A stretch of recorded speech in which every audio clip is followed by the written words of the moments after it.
പിറക്കുവാൻ ഉണ്ണി നീ വായു, ബേഥലേം മഞ്ഞള പോലെ ശാന്തിയും സൗഖ്യവും തായു.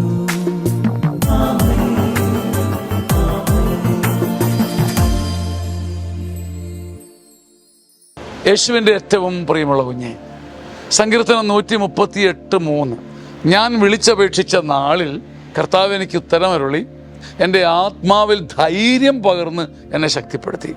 ഇപ്പം ദൈവത്തിൻ്റെ സാന്നിധ്യത്തിൻ്റെ ഒരു വലിയ പ്രത്യേകത നൂലെ കെട്ടി അത്ഭുതം ഇറക്കുക മാത്രമല്ല. തകർന്ന് തരിപ്പണമായി നിൽക്കുമ്പോൾ അങ്ങനെ സംഭവിക്കാം. പക്ഷേ അവിടുത്തെ ഏറ്റവും വലിയ സാന്നിധ്യം എന്ന് പറയുന്നത് അവിടുന്ന് സ്വാതന്ത്ര്യത്തോടെ സൃഷ്ടിച്ച നിൻ്റെ ഉള്ളിൽ ആത്മധൈര്യം തറന്ന് പോരാടാൻ പഠിപ്പിച്ച് യുദ്ധം ചെയ്യാൻ ശക്തി നൽകി നിന്നെ ഒരുക്കും. ഞാൻ വിളിച്ചപേക്ഷിച്ച നാളിൽ എനിക്ക് ദൈവം ഉത്തരമരുളിയത് എങ്ങനെയാണ്? എൻ്റെ ആത്മാവിൽ ആത്മധൈര്യം പകർന്ന് എന്നെ ശക്തിപ്പെടുത്തി. പ്രശ്നങ്ങളെ പോരാടി ജയിക്കാൻ ദൈവം എനിക്ക് ശക്തി നൽകി. പ്രശ്നങ്ങളെ എടുത്തു മാറ്റിയല്ല, കെണികളെ പൊട്ടിച്ചല്ല, കെണികളുടെ മേലെ പറക്കാൻ ശക്തി എനിക്ക് ദൈവം തന്നു. കണ്ണുനീരിനെ തൂത്തുമാറ്റിയല്ല, കണ്ണുനീരിൽ നീന്താൻ കർത്താവ് പഠിപ്പിച്ചു.